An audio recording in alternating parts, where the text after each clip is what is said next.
Berita berikutnya, Menteri Pertahanan yang juga Capres Pemilu 2024 Prabowo Subianto mengklaim Indonesia akan jadi lumbung pangan dunia dalam 2 hingga 3 tahun ke depan. Hal ini disampaikan Prabowo saat menghadiri wisuda sarjana Universitas Kebangsaan Republik Indonesia di Bandung, Jawa Barat. Dalam pidatonya, Prabowo menyinggung soal swasembada pangan hingga food estate. Prabowo kemudian menyebut Indonesia bisa swasembada pangan bahkan jadi lumbung pangan dunia dalam 2 hingga 3 tahun ke depan.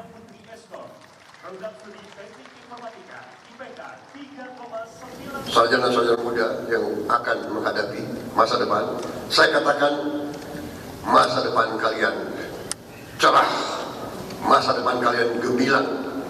Kita negara yang diberi karunia luar biasa oleh Yang Maha Kuasa.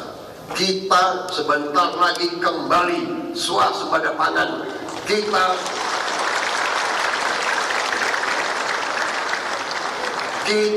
tidak akan impor makanan. Dalam 2-3 tahun lagi kita bahkan akan menjadi supplier. Kita akan menjadi lumbung pangan dunia, saudara-saudara. 3 tahun lagi. Dan kemarin Presiden Joko Widodo memberikan pangkat Jenderal Kehormatan kepada Menhan Prabowo Subianto. Pemberian pangkat kehormatan pun menuai pro dan kontra di publik. Berpakaian dinas upacara lengkap dengan tanda 4 bintang di pundak, Prabowo Subianto menggelar syukuran bersama keluarga. Potongan tumpeng pertama ia berikan kepada Sukartini Joyo Hadikusumo, adik dari ayahandanya. Syukuran dilakukan usai Prabowo menerima pangkat Jenderal TNI Kehormatan Bintang 4 dari Presiden Jokowi. Presiden Jokowi menyebut pemberian pangkat Jenderal Kehormatan ini adalah hal yang biasa sebagai penghargaan atas bakti Prabowo kepada rakyat selama menjabat sebagai Menhan. Jokowi membantah pemberian pangkat kehormatan ini sebagai transaksi politik. Ini sesuatu yang sudah biasa. Transaksi politik itu Pak, apakah ini benar Pak? Ya kalau transaksi politik kita berikan aja sebelum pemilu. Cukup ya.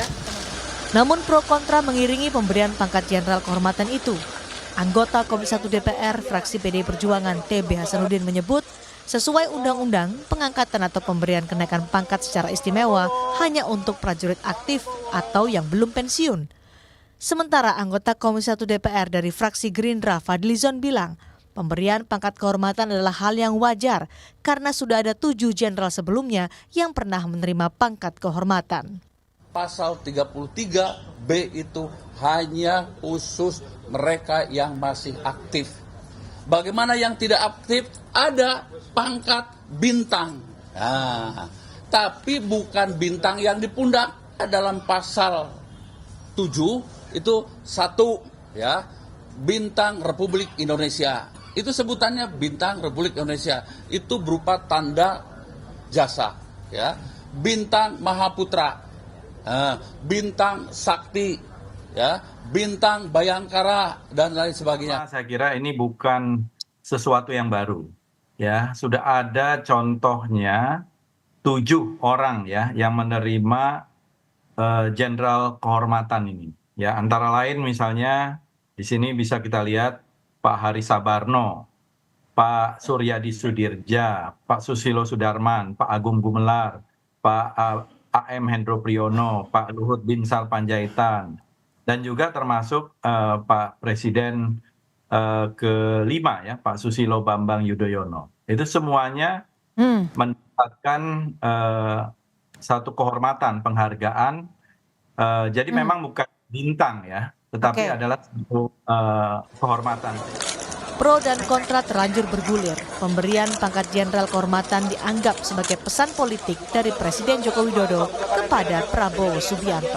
Tim Liputan, Kompas TV. Apakah ada pesan politik dari Presiden Joko Widodo kepada Prabowo Subianto melalui pemberian pangkat Jenderal Kehormatan? Kami bahas sore ini bersama Direktur Eksekutif Parameter Politik Indonesia Adi Praitno dan juru bicara Prabowo Subianto Daniel Anzar Simanjuntak. Selamat sore Bapak-bapak. Selamat sore. Mbak Assalamualaikum. Waalaikumsalam. Mas Adi, kalau menurut Mas Adi nih, ada nggak sih makna pemberian pangkat kehormatan kepada Prabowo Subianto yang diberikan Presiden Jokowi? Ya saya kira dua hal, Audrey. Pertama, sepertinya ini adalah sebagai salah satu bentuk apresiasi dari Jokowi kepada Prabowo yang dinilai memiliki dedikasi kontribusi yang cukup luar biasa terkait dengan pertahanan dan keamanan di negara ini. Ya tentu terlepas dari polemik-polemik yang menjadi latar belakang Pak Prabowo Subianto beberapa waktu yang silam yang dinilai diberhentikan dari kesatuannya kan karena dinilai melakukan tindakan yang salah. Itu satu hal. Jadi bagi Pak Jokowi bahwa persoalan masa lalu Pak Prabowo itu ya dalam tanda kutip ya bisa diampuni dengan pemberian tanda kehormatan yang itu ditunjukkan oleh Prabowo dengan dedikasi dan kerjanya yang cukup luar biasa lah yang dinilai punya kontribusi penting bagi pertahanan dan keamanan. Yang kedua ya tentu saja ini sebagai upaya pesan politik ya bahwa Pak Jokowi adalah orang yang dalam banyak hal bisa menutupi luka dan cerita-cerita masa lalu yang terkait dengan Pak Prabowo Subianto, terkait dengan pepencatannya, terkait dengan isu-isu HAM, bahwa itu semua tidak benar, semua itu tidak valid, dan di tangan Pak Jokowi lah Pak Prabowo derajat, harkat, dan statusnya ya sebagai tentara Jadi bisa itu dibilang dipulihkan. Pak Jokowi ini adalah orang yang berjasa kepada Pak Prabowo gitu. Saya kira dalam konteks itu tak bisa dibantah oleh apapun. Oleh karena itu ya pesan politiknya bagi Pak Jokowi, Pak Prabowo itu tidak seperti yang ditudingkan orang, Prabowo itu tidak seperti yang dituduhkan beberapa orang yang dinilai punya masa lalu yang dinilai gitu ya, diberhentikan dari kesatuannya karena pelanggaran-pelanggaran yang kita tahu selalu muncul dalam setiap pemilu. Jadi ini yang sepertinya memang pesan politik yang paling nyata. Artinya apa? Pak Jokowi ingin dinilai sebagai sosok satu-satunya orang yang punya kontribusi dan punya jasa terkait dengan nama baik Pak Prabowo Subianto yang kemudian kembali ini dibuktikan. Apa yang kemudian bisa dibaca dari ini semua? Tentu Pak Prabowo itu sebagai presiden terpilih di 2024 adalah sosok yang melekat. Ada Pak Jokowi, ada kontribusi dan hal-hal lain yang terkait dengan Jadi kalau maksudnya banyak kontribusinya berarti ada upaya untuk timbal balik nanti pada saat terpilih kepada Pak Jokowi. Yep. Upaya-upaya semacam itu pasti. Apa timbal baliknya? Tentu Pak Prabowo itu dia harapkan menjadi pemimpin yang melanjutkan semua hal yang sudah dilakukan oleh Pak Jokowi. Yang kedua tentu saja Pak Prabowo diharapkan tidak melupakan apa yang sudah dilakukan oleh Pak Jokowi, termasuk misalnya merestui Gibran sebagai wakilnya, nama baiknya dipulihkan dan diberikan jenderal kehormatan. Ini kan pesan politik yang sangat nyata bisa ditangkap oleh publik. Tapi di atas segala-galanya ya bahwa inilah Pak Jokowi di akhir masa kekuatan politiknya ingin memberikan kesan baik kepada siapapun ya di negara ini yang dinilai punya masa lalu yang kurang baik. Di saya tangan tanyakan Pak Jokowi semuanya baik-baik saja. Karena begini Audrey, tanpa jenderal bintang kehormatan sekalipun, Pak Prabowo ini kan sebenarnya tinggal nunggu waktu untuk ditetapkan sebagai panglima tertinggi di negara ini. Karena posisinya sebagai presiden setelah tentu ditetapkan oleh KPU nantinya. Oke, kalau gitu Bang Daniel, ini benar nggak sih bahwa ada mungkin pesan politik yang ingin disampaikan Pak Jokowi kepada Pak Prabowo dengan memberikan gelar, termasuk soal mungkin saja ada politik balas jasa? Mbak Audrey, halo? Ya. Ya Mbak Audrey, banyak pertanyaan yang dialamatkan apakah pemberian tanda kehormatan, kenaikan pangkat. Oke, Bang Daniel, kita coba perbaiki komunikasinya karena sedang dalam melakukan perjalanan memang ke Jakarta tadi saat mendampingi Pak Prabowo Subianto di Bandung, Jawa Barat. Bang Daniel, mohon maaf ini terputus-putus, boleh diulangi lagi Bang?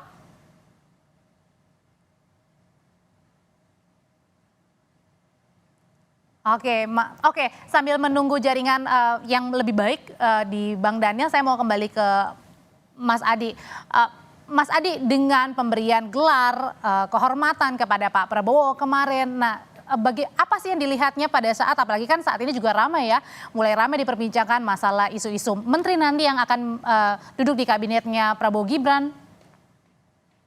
Ya secara prinsip memang sangat terlihat bahwa Pak Jokowi itu kelihatan tidak mau melepaskan begitu saja soal postur kabinet dan postur pemerintahan 5 tahun yang akan datang. Ketika Pak Prabowo dan Gibran ditetapkan sebagai presiden dan wakil presiden terpilih, Pak Jokowi tentu ingin kelihatan dalam tanda kutip punya saham, punya investasi yang juga bisa didengarkan dan dilakukan oleh Prabowo dan Gibran. Apalagi kita tahu Gibran ini adalah anaknya Pak Jokowi yang saya kira akan menjadi perantara di mana semua kebijakan politik, kepentingan politik, kebijakan-kebijakan strategis lainnya akan disampaikan sebagai upaya bahwa Pak Jokowi setelah 2024 ini nggak selesai.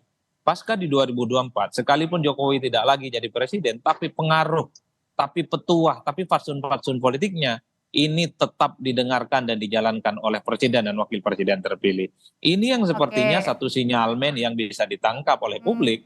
Oleh karena itu, wajar kalau kemudian ketika Gibran maju jadi wakilnya Pak Prabowo, ini adalah bahasa lain di mana Pak Jokowi memerintah untuk yang ketiga kalinya, tapi melalui Gibran yang Oke. berpasangan dengan Pak Prabowo Subianto. Oke, saya nanya lagi kalau gitu Mas Adi ke Bang Daniel, mudah-mudahan saluran komunikasinya sudah baik. Halo Bang.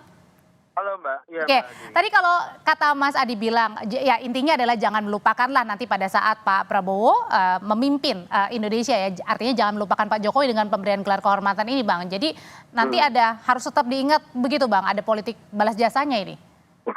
Ya seperti disampaikan oleh Pak Prabowo berulang kali Mbak Audrey, pun demikian saya di setiap forum publik menyampaikan bahwasannya komitmen Pak Prabowo itu adalah melanjutkan warisan baik yang sudah dimulai oleh presiden-presiden sebelumnya.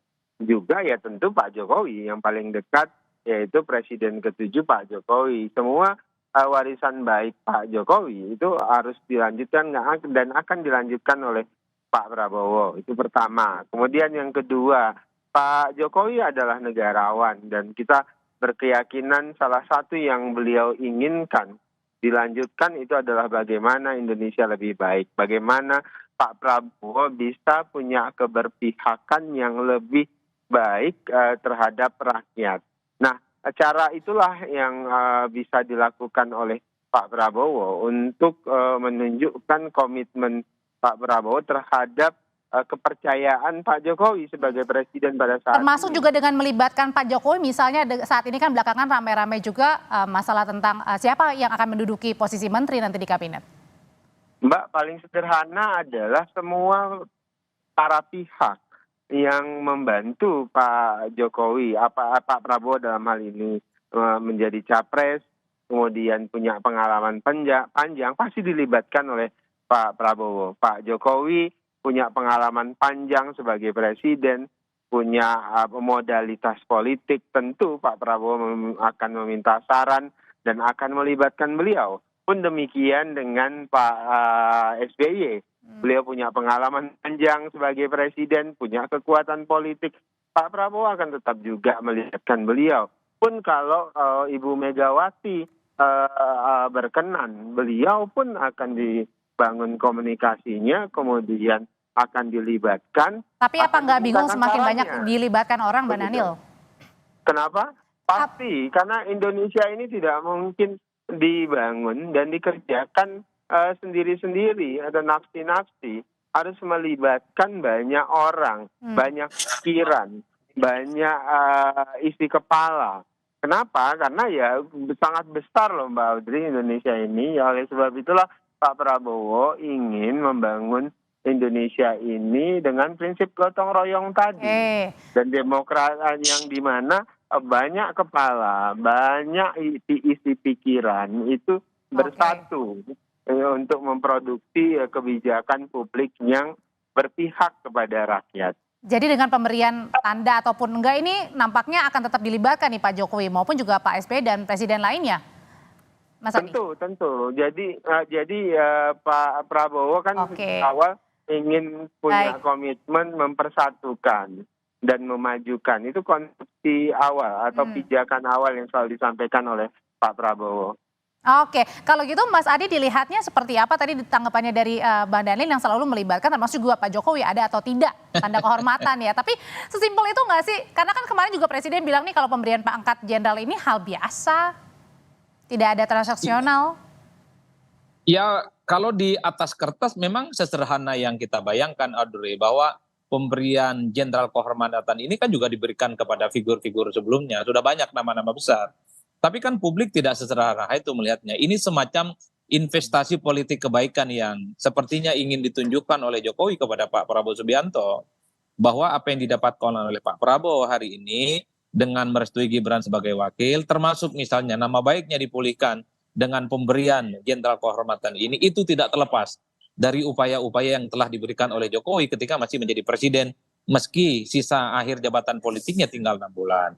Yang ingin saya tegaskan kembali, Audrey, persoalan apakah nanti Pak Jokowi akan dilibitkan atau tidak dalam komposisi kabinet, itu tentu hak prerogatifnya Pak Prabowo. Kalau yang dilibatkan itu hanya sebatas teman diskusi, teman ngobrol, minta masukan, minta feedback, saya kira nggak ada persoalan, dan itu sepertinya akan dilakukan oleh Prabowo kepada semua pihak dan mantan-mantan presiden sebelumnya, bukan hanya kepada Pak Jokowi tapi juga kepada SBY, Megawati dan seterusnya, termasuk ketua-ketua umum partai pengusung. Tapi kalau yang dimaksud dilibatkan adalah upaya untuk mengintervensi, mendikte dan mencawe-cawe, saya kira itu menyalahi undang-undang, karena dalam undang-undang disebutkan bahwa persoalan menteri itu adalah hak prerogatif presiden, bukan hak prerogatif mantan presiden, bukan hak prerogatif misalnya mantan presiden ataupun ketua umum partai. Meski wakilnya adalah anak Pak Jokowi. Betul, karena yang diberikan kewenangan penuh dalam menyusun postur kabinet itu adalah presiden, dan itu tidak boleh dilanggar oleh siapapun. Jadi siapapun yang merasa pernah jadi presiden tak terlampau perlu sebenarnya, terlampau jauh untuk mengikuti persoalan postur kabinet itu yang akan disusun oleh Prabowo, itu urusan Pak Prabowo, bukan urusan yang lainnya. Jadi kalaupun toh ada masukan apa ya, kalaupun toh dilanjutkan ataupun diaplikasikan, itu urusan Pak Prabowo Subianto. Tapi ini yang sering saya ulang, Audrey. Pak Prabowo ini adalah seorang prajurit, tahu persis kapan harus tegak lurus kepada pemimpinnya, harus taat kepada atasannya, tapi pada saat yang bersamaan Pak Prabowo ini tahu persis kapan harus memimpin ketika sudah diberikan amanah sebagai presiden di Republik Indonesia. Dengan kata lain, ketika Prabowo diamanahkan jadi presiden di 2024, maka soal kebijakan, arah, dan kepentingan politik bangsa ke depan, itu tentu ada di tangan Pak Prabowo Subianto, bukan di tangan yang lainnya. Itu hakikat prajurit yang saya tangkap begitu. Ya, Direktur Eksekutif Parameter Politik Indonesia, Mas Adi Praitno, terima kasih sudah berbagi pandangan, dan juga ada juru bicara Prabowo Subianto, Bang Daniel Anzar Simanjuntak. Saya selalu semuanya.